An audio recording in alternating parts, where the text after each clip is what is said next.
Bonjour, bienvenue dans votre magazine de l'innovation. Donc c'est parti pour une nouvelle semaine qu'on va démarrer avec ce qui a fait de l'actualité forte dans le domaine des outils collaboratifs de travail. Alain Staron, qui est spécialiste et artisan des business models disruptifs, nous dira ce qu'il pense donc de ce rachat de Slack par Salesforce, notamment en termes de conséquences pour Microsoft qui se retrouverait un peu challengé dans cette affaire. Et puis au cœur de cette émission, nous débattrons des projets de la France en matière d'intelligence artificielle. On fera le point sur les objectifs qui ont été fixés. Où en sommes-nous? Seront-ils tenus? Nous aurons 3 grands spécialistes pour en parler. Et puis nous retrouverons notre rendez-vous avec le biomimétisme qui tire son inspiration pour développer de nouvelles technologies, son inspiration de la nature pour travailler dans l'aéronautique. Et nous conclurons cette édition par une innovation qui pourrait demain nous permettre de piloter des robots par la pensée. Alors, on démarre ensemble, Alain Staron, et votre regard disruptif donc, sur ce qui a fait vraiment l'actu la semaine dernière, le rachat de Slack par Salesforce. Est-ce que, selon vous, d'abord, c'est une mauvaise nouvelle pour Microsoft? Est-ce que c'est la disruption annoncée d'un GAFAM? Bonjour Delphine. En fait, Salesforce, depuis 1999, cherche à disrupter Microsoft, puisque Salesforce est né du cloud. En se disant tout va exister dans le cloud. À l'époque, vous vous souvenez, vos outils logiciels, Word, Office, etc., vous les aviez sur votre machine. Donc Microsoft n'était pas du tout dans le cloud. Ils ont mis 10 ans avec Microsoft Online et puis après Office 365 pour décider à aller dans le cloud. Ceci dit, Salesforce, après 20 ans, c'est 17 milliards de dollars de chiffre d'affaires. Microsoft, c'est 125. Facebook c'est 70, Google c'est 160, Amazon c'est 280 et j'ai oublié Apple qui est à 260 milliards de dollars. Donc Salesforce reste un nain. Ouais. Alors si on compare quand même sur le même périmètre, qu'est-ce que ça donne? Voilà, en fait les 4 derniers, les 5 GAFAM sont très orientés grand public. C'est ça qui fait leur force. Sur la partie B2B, vous avez Oracle à 40 milliards et Cisco à 50 milliards. Maintenant, si vous regardez ce que ces gens font sur le côté cloud et solutions services aux entreprises dans le nuage, c'est beaucoup plus relatif. Salesforce est 100%, 17 milliards. Microsoft, ce n'est plus que 45 milliards, donc 3 fois plus. Et comme ça, et Google, par exemple, la plateforme, ce n'est que 9 milliards. Et Amazon, AWS, dont tout le monde parle, c'est 35 milliards. Donc on est dans un jeu beaucoup plus étroit, sachant que chacun de ces acteurs a une histoire différente pour venir jusque-là. C'est ça, chacun a attaqué ce marché du cloud de manière différente. Exactement. Google et Amazon, clairement, c'est je valorise mes actifs, je les ai de toute façon, donc pourquoi ne les ouvrirais-je pas? Et donc, je fais du cloud en marge de mon business. C'est pour ça que c'est pas si gros que ça. Microsoft, comme Oracle, d'ailleurs, sont défensifs. Ils étaient on-prem, ils ont dû passer in cloud. C'est pour ça que Oracle a très bien travaillé. Ils en sont à 27 sur 40, donc ils ont pratiquement tout passé dans le cloud. Cisco, c'est encore autre chose. Cisco, ils étaient dans le hardware et se sont rendus compte que l'avenir était plutôt logiciel, donc ils sont mis comme ça. Donc chacun arrive sur ce marché avec son savoir-faire. Donc Microsoft, c'est la bureautique. Google, c'est l'email. Amazon, c'était plutôt tout ce qu'il y a. Et Salesforce, la relation client. Et là, donc, avec Slack, d'un seul coup, ils rachètent justement un spécialiste de la disruption de l'email. Exactement. Slack est né en 2015 pour disrupter l'email. Ce qui est intéressant, c'est 2014, pardon. Ce qui est intéressant, c'est que Microsoft a voulu racheter Slack, l'a pas fait, et donc a lancé Teams en 2016. Ouais. Et Google, qui a pas mal galéré avec Hangout, on peut le dire, vient de relancer Google Chat là en 2020. Mais ce qui est intéressant chez Slack, qui est d'abord, donc, il s'appelle le même, email killer. On ne peut pas être plus clair. Ce qui est intéressant, c'est que c'est au départ une messagerie interne. Et il y a 6 mois, Slack a annoncé Slack Connect. C'est-à-dire la possibilité d'utiliser le même outil avec ses clients. Et donc ça devient une évidence pour quelqu'un comme Salesforce d'acheter non seulement la messagerie interne, mais surtout le nouvel outil de communication avec les futurs clients. Et alors, si on revient à Microsoft, donc Microsoft a raté quelque chose? Microsoft aurait dû racheter Slack, ils n'ont pas voulu. Ils ont lancé leur solution interne. Pour la petite histoire, Salesforce avait lancé sa solution interne en 2010 et puis ils se sont rendus compte qu'ils n'y arrivaient pas. Teams marche très bien. Teams, la solution de messagerie de Microsoft, marche très bien parce que écosystème Microsoft. Ils sont embarqués avec, oui. Ils sont embarqués avec. Et c'est justement un des intérêts quand vous vous demandez pourquoi vous acquérez une entreprise. Pourquoi acquérir une entreprise? Vous avez quelques solutions, pas tant que ça. La première consiste à dire, je rachète mon concurrent. c'est faux de dire que c'est winner takes all. Hein. C'est pas du tout ça. C'est je rachète mon concurrent pour occuper une place que tout seul, je n'arrive pas à prendre. Donc c'est même l'antithèse du winner takes all. Vous avez maintenant des instances de régulation qui bloquent ça. Hein. C'est Siemens Alstom. Et puis quand c'est plus petit, on peut laisser faire. C'est Suez Veolia, mais il y a zéro innovation. Donc vous construisez une mini-rente sur votre mini-savoir-faire. Vous êtes encore plus qu'avant à la merci d'un disrupteur. À l'inverse, vous avez les gens qui rachètent leur potentielle disruption. Il y a 2 ans, c'était Ipsos qui rachetait Synthesio. Ipsos qui fait du marketing, des antennes marketing de rue, et Synthesio qui regarde les réseaux sociaux. On se rend bien compte que si le deuxième décolle, c'est au détriment du premier.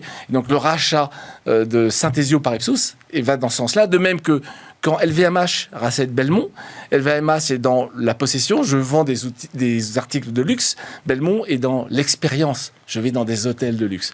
Donc, comme nous allons tous de la propriété à l'expérience, le rachat de Belmont par LVMH est un acte disruptif.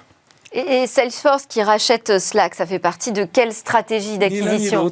Ni l'un ni l'autre, c'est la 3e stratégie qui est « j'augmente mon portefeuille produit ». Salesforce, c'est la relation client, Slack, c'est la messagerie.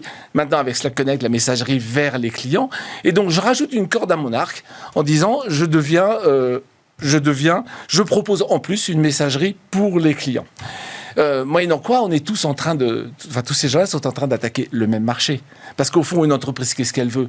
Elle veut outsourcer, ou plus exactement, trouver dans le cloud des choses qu'elle faisait en interne. Ça concerne tout ce qui est bureautique, ça concerne Microsoft, ça concerne tout ce qui est maintenant intelligence artificielle, AWS, GCP, Azure, à nouveau. Ça concerne la relation client, ça concerne comme ça un certain nombre d'activités, mais à un moment, il va bien falloir essayer de concentrer un peu tout ça pour faire ce qu'on appelle le one-stop shopping. C'est quoi ça, le one-stop shopping? C'est, vous avez chez un seul fournisseur l'ensemble des réponses à tous vos problèmes. Et bien maintenant que vous allez chez Salesforce, vous avez la réponse à la relation client. Vous avez en plus, la relation client classique, vous avez la réponse à votre messagerie. Et puis 2 choses intéressantes, c'est que Salesforce vient de annoncer au Dreamforce 2020, donc qui est leur messe annuelle, d'une part un RPA, Einstein, et d'autre part le développement de App Exchange RPA, Robot Process Automation. Donc, le fait que je peux automatiser un certain nombre de process. La relation client, c'est très gourmand en process humains. Si je peux les automatiser, c'est déjà ça de gagner. Mais ce n'est pas que les relations clients. Le RPA, ça va très, très loin, puisqu'en limite, tout process peut être automatisé. Et l'autre chose qu'ils font, c'est App Exchange. Avec App Exchange, ils organisent un écosystème. Et c'est là la force. C'est plutôt d'être en interne. Stratégie début du XXe siècle. Hein. Je fais tout en interne, j'ai la solution globale. Non. Je vous offre la clé pour que vous puissiez gérer votre écosystème, monsieur le client. Passez par moi. Alors, Alain Staron, qu'est-ce que ça peut apporter à Slack aussi ? Parce qu'on voit bien l'intérêt pour Salesforce et pour Slack. Qu'est-ce que ça donne ? Slack, il a un peu raté le coche du confinement parce qu'il était tout seul, au contraire de Teams accroché à Microsoft. Et donc, la vertu de l'écosystème, c'est la force du grand. C'est Salesforce qui apporte l'écosystème. Slack, il est trop petit, il ne peut pas construire son écosystème tout seul. Il a fait les briques nécessaires très malignes. Et maintenant, avec Slack... avec Salesforce, c'est le numéro 1 de la relation client. Donc, il est dans je ne sais combien d'entreprises. C'est un joli coup pour Slack d'avoir réussi à se faire racheter Absolument, puisque il se retrouve parent d'une entreprise, fille d'une entreprise qui est dans l'immense majorité des entreprises. Tout le monde utilise Salesforce. Enfin, énormément d'entreprises utilisent Salesforce. Donc, il a maintenant un point d'entrée pour faire exactement ce que Tim a fait avec Microsoft, avec un point d'entrée qui est un peu différent. On n'est plus sur la bureautique à la base, et maintenant l'IA, etc., comme Microsoft, on est sur la relation client. Alors, juste d'un mot, parce qu'il nous reste vraiment quelques secondes, est-ce qu'on peut dire donc que ce rachat est l'annonce de la disruption de Microsoft ? Alors, la disruption, elle a dû avoir lieu il y a 20 ans, quand Salesforce est mis dans le cloud et que Microsoft ne l'était pas. 20 ans plus tard, on est maintenant écosystème, on n'est plus solution intégrée verticale, et il semblerait bien que Salesforce a mis en place le bon écosystème.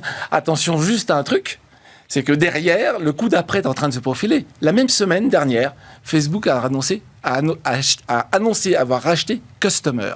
Qu'est-ce que c'est Customer ? Alors, là, un système de relations clients, on en parlera la prochaine fois, mais on est toujours en train de disrupter quelqu'un, mais on peut toujours se faire disrupter par quelqu'un d'autre. Merci beaucoup Alain Staron, PDG d'Amborella et auteur d'Auto-Disruption, pour cet éclairage sur ce qui a fait l'actu forte dans le domaine des outils collaboratifs pour l'entreprise. Merci Delphine. Nous, c'est l'heure de notre débat sur la France et ses projets en matière d'intelligence artificielle.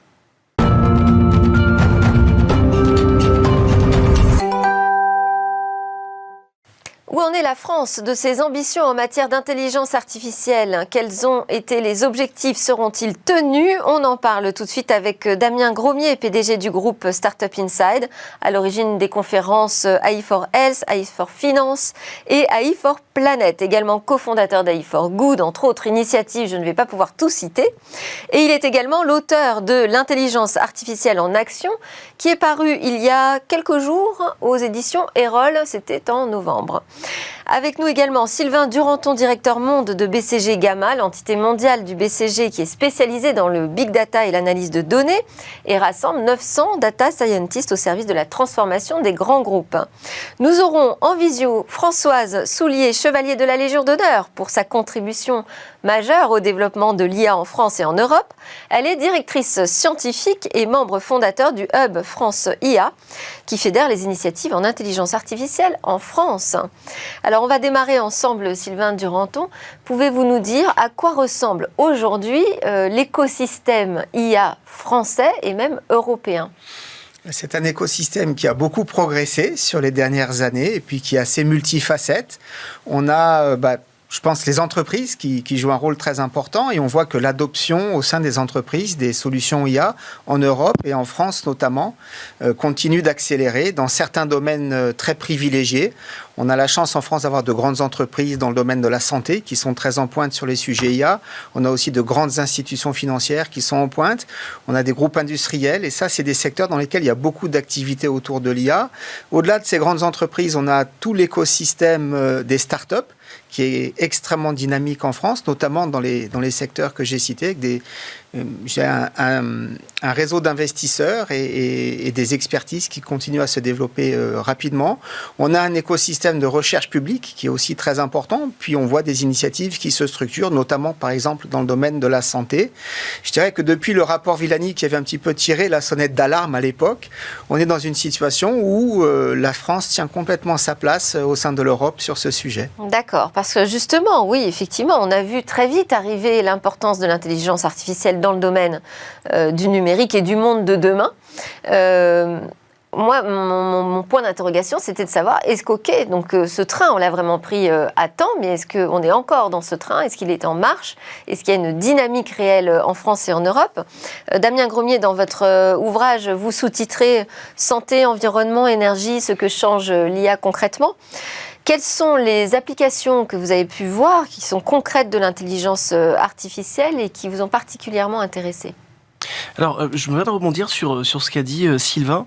En fait, en 2016, quand on a commencé à créer des conférences sur l'intelligence artificielle, 80% des intervenantes et des intervenants étaient issus du monde de la recherche, des chercheurs, qui expliquaient comment fonctionne l'IA avec le machine learning, avec les réseaux de neurones, etc.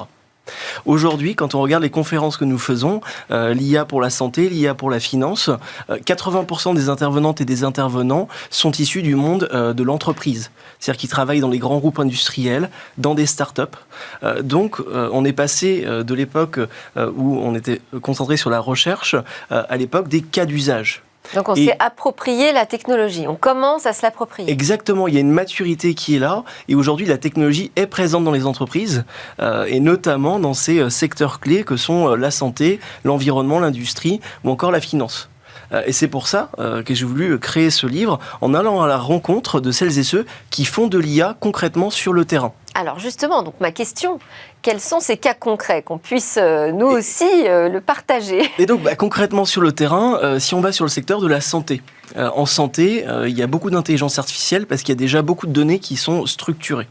Donc en santé, on va prendre l'exemple des radiologues qui ont des systèmes d'IA automatisés qui permettent de mieux détecter un cancer.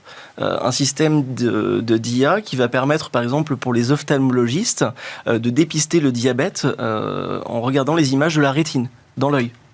Voilà, alors ça, c'est à quel stade de développement? Parce qu'aujourd'hui, quand on va voir son spécialiste, on n'a pas forcément en face de nous un spécialiste qui possède cet outil IA. Alors exactement, mais ça c'est tout l'enjeu des années qui vont venir. C'est-à-dire qu'aujourd'hui, on a des systèmes d'IA qui sont fiables, qui sont parfois plus précis qu'un collège d'experts.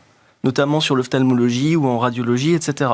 Donc l'IA est prête, les cas d'usage fonctionnent. C'est ce qu'on présente dans le livre. Et dans le livre, c'est intéressant, c'est qu'on fait témoigner non pas que des scientifiques de l'IA, mais on fait témoigner des praticiens. C'est-à-dire qu'on a un rythmologue qui prend la parole, par exemple Arnaud Rosier, on a un ophtalmologue qui prend la parole, donc ce sont des praticiens. Mais et qui tout l'enjeu, testent aujourd'hui, mais qui ne l'utilisent pas véritablement dans leur quotidien. Exactement, qui testent, qui l'utilisent dans leur quotidien dans le cadre des recherches qui sont menées et des premiers tests. Mais l'enjeu de 2021-2022, c'est le déploiement à l'échelle. Faire en sorte que cette technologie d'IA soit accessible à tous les ophtalmologues, à tous les radiologues. Et ça, c'est le grand enjeu. Mais du coup, ça soulève beaucoup de questions.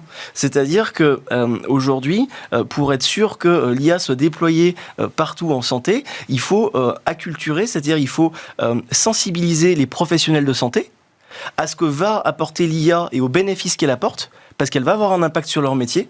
Demain, leur métier sera plus tout à fait le même parce que l'IA va le bouleverser. Et donc, il faut qu'ils acceptent ce bouleversement. Et inversement, il faut que les patients, pas inversement, mais et en parallèle, il faut que les patients également acceptent également les diagnostics que l'IA pourrait porter. Et se dire, je suis patient, je passe une radio des poumons, je fais un fond de l'œil. Ouais. Et là, il faut que j'accepte que l'IA donne un diagnostic et que du coup, le médecin ait plus un rôle de conseil. Alors, on va donner la parole à Françoise Soulier, qui est donc directrice scientifique du Hub France IA, qui rassemble les initiatives françaises autour de l'intelligence artificielle. Bonjour Françoise Soulier. Bonjour. Quelles sont, selon vous, les plus grandes avancées qui ont été réalisées en matière d'intelligence artificielle depuis la création du Hub, justement ? Je ne sais pas si j'ai envie de parler tout de suite des grandes avancées, mais je vais rebondir plutôt sur ce qui vient de se dire. Nous, au Hub, on voit essentiellement des startups et des grands groupes qui viennent parce que ils ont en effet entamé des actions en IA, en effet commencé à développer des applications, mais ils ont énormément de difficultés pour mettre en place tout un processus industriel. Et donc, ils viennent pour partager avec les autres, avec leurs pairs, en fait, les bonnes pratiques, ce qui marche, ce qui ne marche pas, comment ça se passe. Et donc, on voit beaucoup d'usines à POC, en fait, comme on dit, c'est-à-dire des entreprises qui font un premier essai, puis qui le mettent dans un tiroir, puis un deuxième, etc. Et la vraie question aujourd'hui, pour tout ce que nous voyons, c'est essentiellement de trouver les bons partenaires, de trouver les bonnes méthodes, d'adapter complètement les processus, parce qu'on se rend compte que les processus qui fonctionnaient sans IA, eh bien, ils doivent être transformés quand on y met de l'IA. Alors, au point de vue scientifique, les grandes avancées, vous les avez vues comme moi, vous avez vu l'arrivée des fakes, c'est-à-dire ces fausses vidéos, fausses images, faux textes, qui vont rendre, je dirais, le métier des journalistes un petit peu difficile, puisque la vérité n'est plus très claire. Donc, on génère des choses comme ça. Alors ça, c'est quelque chose qui est gênant, entre guillemets, puisqu'on ne sait plus juger de la réalité. Mais c'est aussi la capacité de générer des données synthétiques, ce qui peut régler un certain nombre de problèmes quand on n'a pas assez de données. On parle toujours du big data. Le big data, c'est le fait que tous les modèles d'IA jusqu'ici vont beaucoup mieux quand on leur donne beaucoup de données. Maintenant, beaucoup de données, c'est cher à collecter, c'est cher à nettoyer, c'est cher à maintenir. Et donc, il y a un certain nombre de travaux en cours pour voir comment on pourrait produire des données, générer des données. Et ça va changer beaucoup de choses aussi pour la planète, parce que beaucoup de données, ça veut dire beaucoup de calculs, ça veut dire beaucoup d'énergie. Donc, les changements, pour moi, c'est vraiment dans ces points-là que ça va se passer. On parle beaucoup de GPT-3 pour ce qui est de la langue naturelle. La compréhension automatique du texte, maintenant, a fait énormément de progrès. Donc, tout ce qui est chatbot et toutes ces choses-là sont en progrès très large. Mais la difficulté que je vois, moi, ça n'est pas une difficulté scientifique, ça n'est pas une difficulté de recherche. Moi, je vois d'abord une difficulté de terrain, d'entreprises qui ont du mal à enclencher des vraies choses, j'ai envie de dire, et de le faire de façon systématique et industrielle. Et puis la deuxième partie, je vois aussi des PME, puisque je m'occupe d'un projet qui s'appelle PACIA pour la région Île-de-France. Et ce projet-là, ça consiste à accompagner des PME dans leur premier projet IA toutes les PME avec qui j'ai parlé avec, des dizaines et des dizaines de PME, toutes ont en fait des projets qui pourraient être traités par l'IA, mais ne le savent pas. Et donc, est-ce qu'aujourd'hui, justement, pour ces entreprises qui ont ou des tailles intermédiaires, qui ne sont pas forcément aussi costauds que des GAFA, est-ce que pour ces entreprises, la difficulté, c'est aussi une difficulté de coût pour s'approprier les dernières technologies en matière d'IA? Parce qu'on parlait notamment de la difficulté d'obtenir suffisamment de data, travailler le big data. Aujourd'hui, ces projets coûtent très cher. Non, je ne suis pas d'accord. Non, c'est vraiment. Non, c'est une question, je ne sais pas. Le vrai sujet. Tous ceux que je rencontre, ils me disent, toutes les PME que je rencontre, elles me disent, oh là là, c'est pas pour moi, oh là là, c'est trop compliqué. Et de fait, après une discussion d'une heure, on est capable. Alors, on ne parle jamais d'IA quand on parle avec une PME. Faut bien comprendre ce genre de questions. Mais on comprend très rapidement des projets qui sont réalisables, qui sont faisables avec les données qu'ils ont. Alors, pas toujours avec les moyens humains qu'ils ont. C'est ça le plus difficile. Le plus difficile, c'est de comprendre comment faire. Et donc, le but de ce projet PACIA, c'est justement d'apporter des compétences pour faire les premiers projets. Sylvain Duranton, ça apporte véritablement un atout concurrentiel d'intégrer de l'IA dans son activité? Oui, ça apporte un atout extrêmement important. On suit, nous, en fait, la performance des entreprises en fonction de leur maturité par rapport à l'IA. Et ce qui ressort clairement, c'est que en matière de résultats financiers, donc de capitalisation boursière, les entreprises les plus mûres et les plus avancées en IA, quel que soit le secteur, surperforment par rapport à leur pairs de façon extrêmement prononcée. Mais ce n'est pas vrai de toute technologie, de toute appropriation de technologie? L'impact de l'IA est, à mon avis, supérieur à ce qu'on voit avec d'autres technologies si on prend l'ensemble des secteurs. Aujourd'hui, les entreprises qui réussissent avec l'IA, qui sont allées le plus loin, celles dont parfois je dis qu'elles ont touché le jackpot, elles vont chercher en gros plus de 3 points de marge par le déploiement de technologies IA. Souvent avec beaucoup de croissance, ce n'est pas simplement une réduction de coûts et de l'automatisation, c'est des meilleurs produits, des meilleurs prix, une meilleure présence, une meilleure visibilité de l'offre que l'IA peut donner. Et 3 points de croissance, c'est énorme pour une entreprise.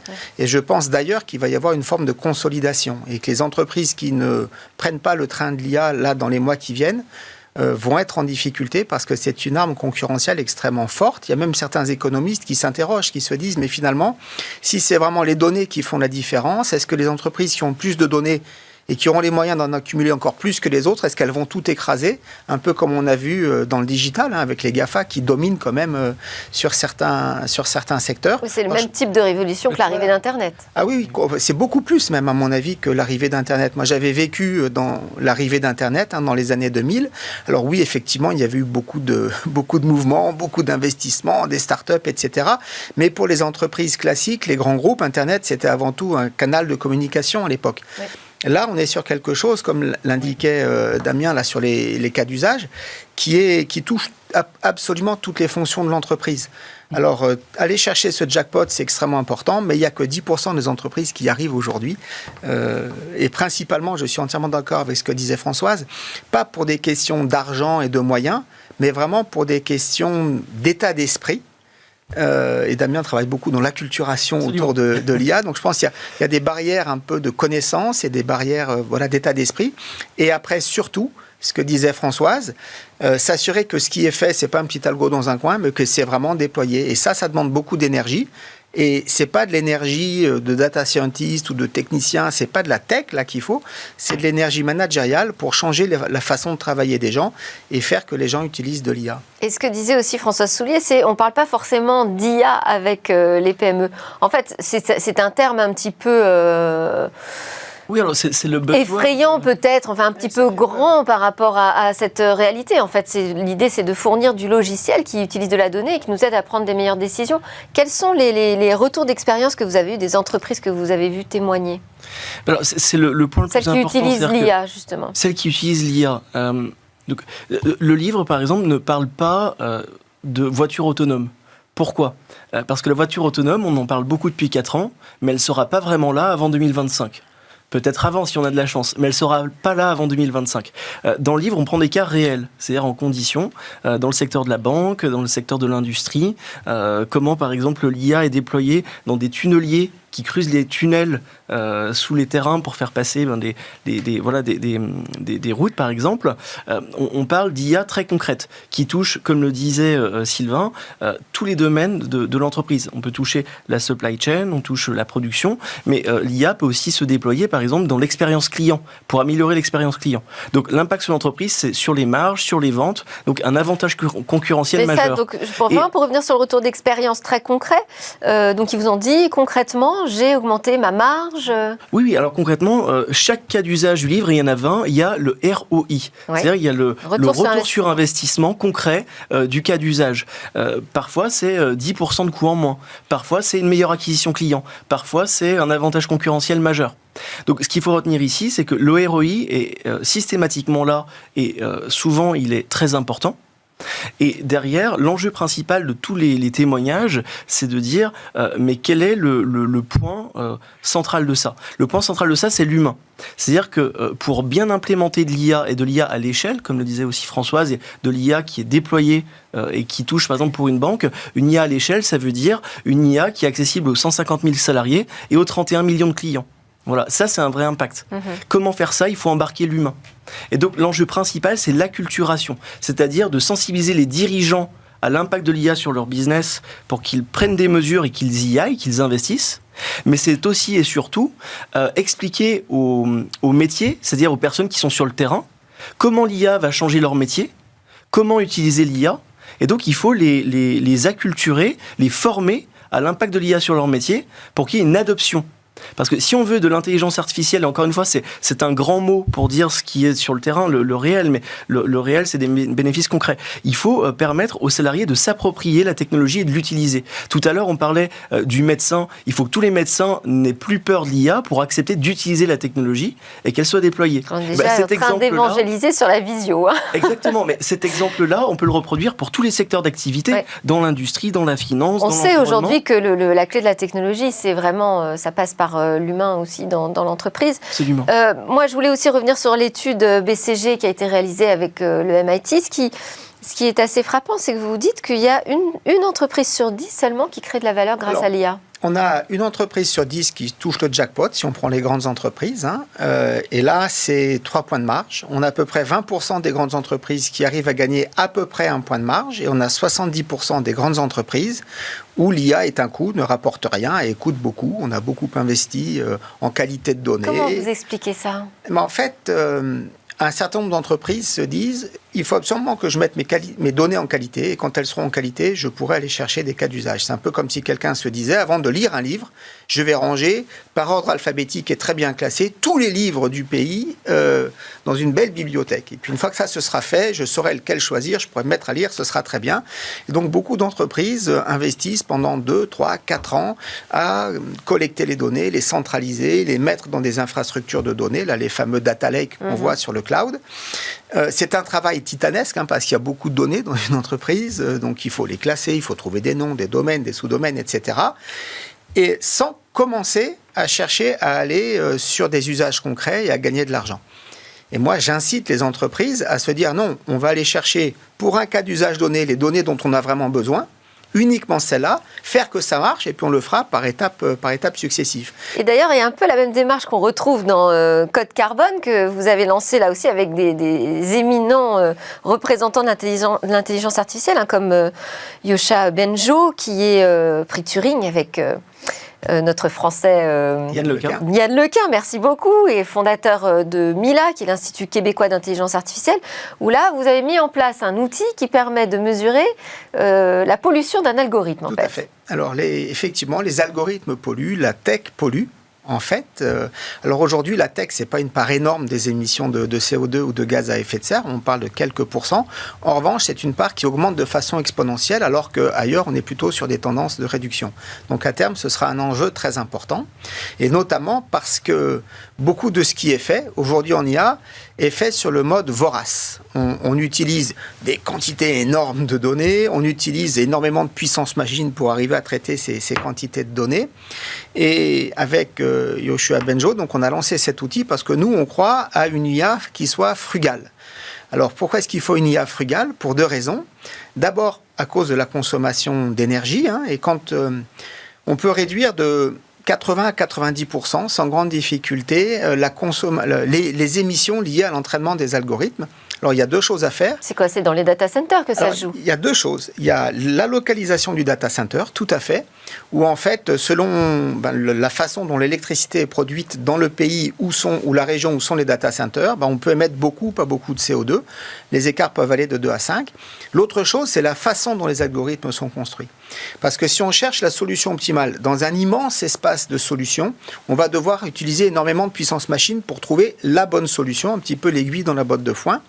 Si on fait de la modélisation, si on prend des hypothèses empiriques, on est capable de réduire l'espace de solution dans lequel on va chercher la solution optimale, et là, on consomme beaucoup moins d'énergie. Donc ça, c'est la première chose. Et la deuxième chose, c'est que souvent, les méthodes voraces en IA, non frugales, c'est des méthodes où on est complètement en appui sur la puissance machine et la donnée, et d'où l'humain est un peu absent. Et quand l'humain sort de la modélisation, du test qui est fait autour de l'IA, on prend le risque de faire des choses qui partent un petit peu dans le décor parce qu'il n'y a pas le recul et le gâchis. Voilà, et il n'y a pas le recul et l'implication humaine. Donc ça, pour nous, c'est quelque chose de très important. Alors, on va redonner la parole à Françoise Soulier. C'est pratiquement la fin déjà de notre débat. On a bien compris l'importance de l'acculturation et ce travail est fait d'ailleurs notamment par le France-IA puisqu'il y a une mission de formation à l'IA au sein du Hub. Moi, ce qui m'intéressait aussi de voir avec vous en tant que directrice scientifique, c'est est-ce qu'on manque encore d'acteurs technologiques dans l'IA pour avancer en France, pour être fort sur ce sujet?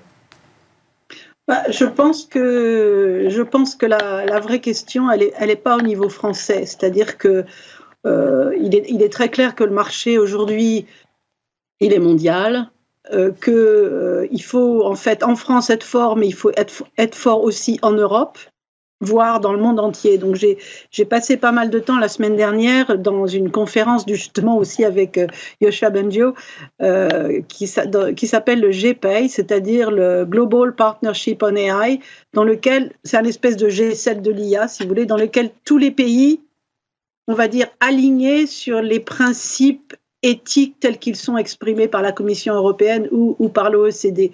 Et c'est à ce niveau-là qu'on est en train de discuter du futur du travail, de la gouvernance des données.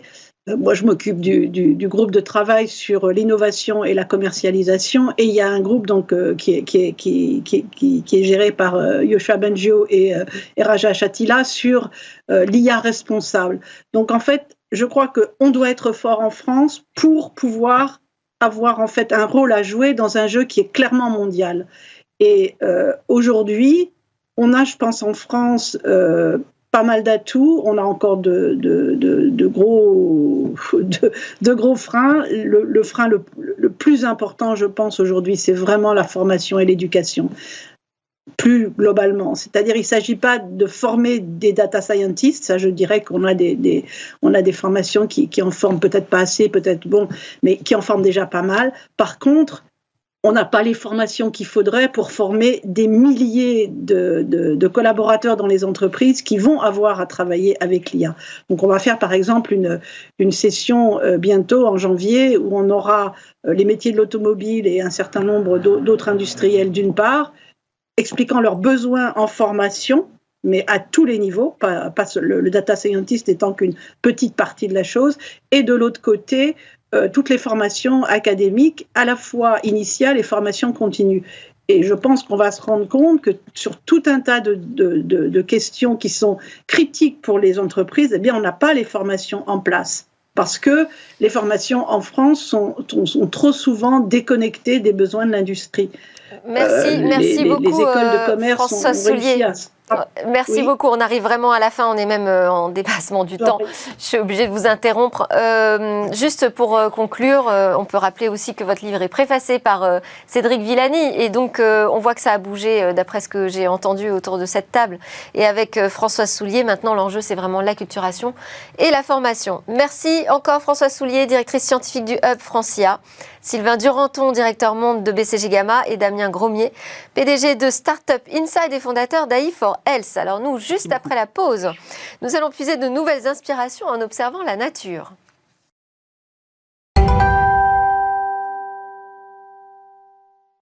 Nous sommes de retour sur le plateau de Smart Tech pour notre rendez-vous avec le biomimétisme et Sidney Rostand, PDG fondateur de Bioxégie, qui nous a rejoint en plateau. Bonjour Sidney, contente de vous retrouver. Bonjour Delphine. Alors, vous allez nous dévoiler de nouveaux exemples de l'apport du biomimétisme, cette fois dans l'aéronautique. Aujourd'hui, c'est le jour de l'aviation civile. Effectivement, je pensais que c'était une bonne occasion d'en parler. On sait que le domaine de l'aéronautique est sous pression. C'est pas un secret, surtout en ce moment. Et la raison pour laquelle on doit s'inspirer de la nature, elle est très simple. Le premier vol des êtres humains, c'est en 1903 avec les frères Wright. Le premier vol de la nature, c'était il y a 405 millions d'années, très exactement, avec le vol d'un insecte.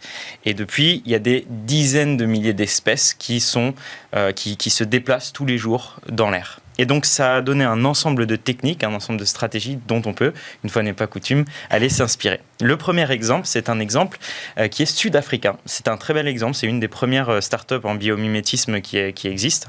Son inventeur a observé les vautours sur place, qui ont cette particularité d'adapter la morphologie de l'aile en fonction des courants de vent. Et ils vont profiter de ce qu'on appelle les courants ascendants. C'est comme pour les planeurs, c'est des courants chauds en fait qui viennent. Sauf que ça crée des vitesses d'air qui sont très différentes et il faut pouvoir en fait modifier la structure de l'aile pour en profiter au maximum. Et donc pour ce faire, ils ont des muscles et ils vont changer la géométrie en fait de l'aile en fonction de ce qu'ils perçoivent dans les variations de flux d'air.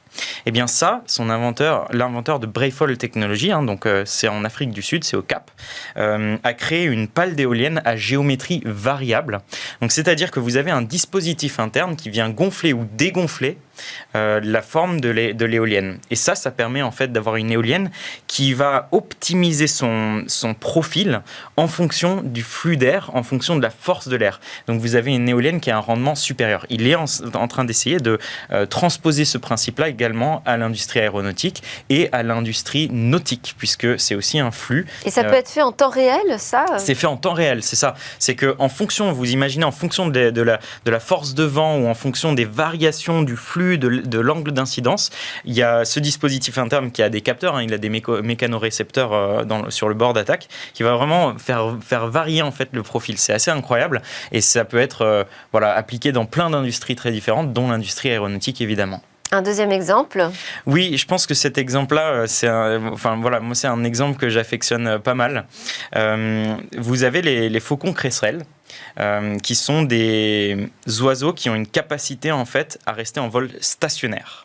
Le vol stationnaire, c'est cette capacité à faire du surplace, en fait, en fonction, pareil, de l'incidence et de la force du vent. Alors là, la tactique est complètement différente et elle va concerner ce qu'on appelle les turbulences. Le faucon cresserelle, pour observer ses petites proies, il doit être extrêmement stable, puisque sa vue doit se fixer, en fait, sur un point qui peut être très loin, qui peut être à plus d'1 kilomètre. Et donc, il doit rester complètement stable et il a cette capacité de sentir au niveau de ses ailes, grâce à des mécanorécepteurs qui sont placés, en fait, au bout de la plume sur le muscle, de sentir en fait la moindre variation et de s'adapter en temps réel pour rester complètement stable. Eh bien, vous avez des universitaires australiens qui ont reproduit ce principe-là sur des systèmes anti-turbulence pour des avions. Donc, c'est-à-dire que plutôt que d'avoir une centrale inertielle, c'est-à-dire un centre en fait au centre de l'avion qui va calculer les mouvements de l'avion et s'adapter aux turbulences, en fait, vous venez distribuer cette intelligence, vous venez la délocaliser au niveau des ailes. Donc, vous avez des baromètres sur les ailes qui sentent, en fait, comme pour les plumes, le changement de variation dans l'air et qui vont venir adapter le profil de l'avion en temps réel. 10% de turbulence en moins, c'est une bonne nouvelle pour l'aviation civile. Ouais. Et toujours autour de l'aviation, alors il y a d'autres systèmes qui permettent de travailler sur le rapport poids-résistance. Exactement, ça c'est une très bonne nouvelle. J'en parle très souvent de la croissance osseuse. Nos os ont cette capacité justement à répartir la matière là où on en a besoin pour répartir les vecteurs de charge, tout en ayant le moins de matière possible. Déjà, d'une part pour être léger, mais aussi pour consommer moins en ressources. Dans le vivant, c'est très répandu. Eh bien, vous avez Autodesk et Airbus qui se sont, il y a quelques années, c'était vers 2014-2015, qui se sont associés pour créer un algorithme de conception 3D inspiré justement de cette croissance osseuse. Le résultat, pour l'instant, ils l'ont appliqué aux cloisons des avions. Vous savez, les cloisons, c'est là où les PNC, c'est-à-dire les hôtesses ou les stewards, s'assoient.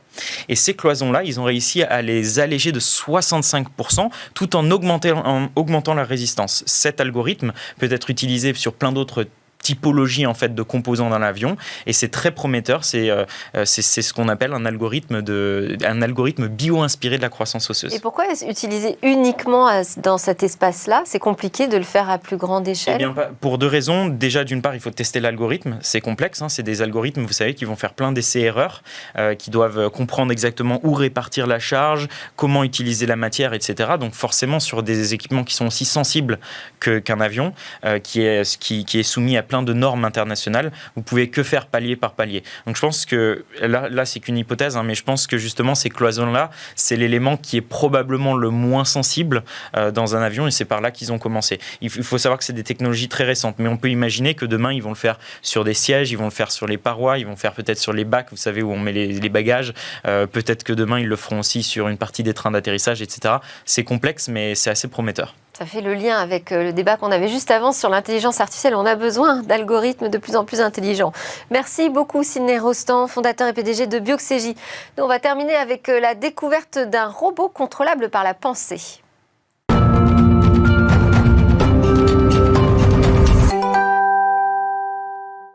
À quoi ressemblera demain? Cécilia Sévry, depuis son lieu de confinement, a choisi de nous parler d'une avancée prometteuse dans le domaine de l'interconnexion cerveau-machine. On regarde. Bonjour Delphine, pour commencer cette semaine, je vous présente une belle prouesse technologique, un robot contrôlé par la pensée, plus exactement par l'activité cérébrale de l'utilisateur. Alors pour la découvrir, direction le Japon, c'est la société NEU, spécialiste de l'interconnexion entre l'homme et la machine, qui a mis au point cette technologie. Le robot, lui, existait déjà, il est développé par Bandai, le géant japonais du jouet.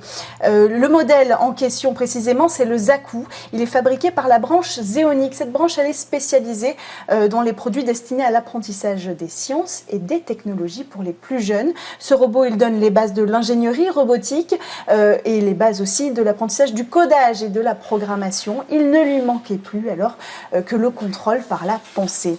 Alors pour permettre ce contrôle, NEU a choisi d'utiliser le flux sanguin qui constitue véritablement l'activité cérébrale. Lorsque le cerveau bouge après avoir réfléchi, il a besoin d'oxygène et c'est à ce moment-là que le flux sanguin va augmenter. Alors la solution proposée par NEU prend la forme d'un module accroché sur le front de l'utilisateur. Il s'agit en fait d'un capteur de l'activité cérébrale capable de mesurer le flux sanguin à l'avant du cerveau. Pour que ça marche, il faut donc se calmer, se détendre et apprendre à contrôler sa respiration. Ce n'est pas évident, les personnes qui ont essayé expliquent qu'il faut quand même un petit moment pour arriver à maîtriser sa pensée pour donner des ordres au robot. Alors, l'activité sera plus ou moins dense et en fait, cette activité, elle est transférée en temps réel sur une application mobile qui a été développée en même temps que cette technologie. Et c'est elle, en réalité, qui va envoyer l'ordre au robot, les consignes pour effectuer tel ou tel mouvement. Pour l'instant, ce robot, il ne peut réaliser qu'un nombre restreint de mouvements. Il peut bouger les bras de plusieurs façons ou encore se mettre au garde à vous. Pour ça, il vous suffit donc d'enfiler un bandeau, d'activer l'application mobile et là le robot va pouvoir prendre vie.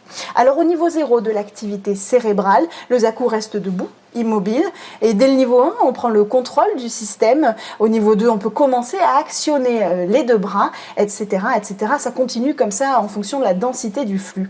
Mais l'intensité de ce flux n'est pas la seule donnée récoltée. En fait, on fonctionne aussi en fonction de la zone où le flux s'intensifie, et c'est à ça que sert aussi le capteur. En fonction de la zone, l'algorithme va comprendre que le mouvement doit être effectué, par exemple, à gauche ou à droite. Alors, pour le moment, pas d'indice sur la date de commercialisation de cette nouvelle version du Zaku. La version précédente, qui comporte toutes les options de codage et des pièces modulables, coûte entre 800 et 1000 $ en fonction des packs. Alors ce ne sont pas les premiers aussi, il faut le dire, à réussir à contrôler des objets et des robots par la pensée. Plusieurs exemples sont quand même intéressants à citer.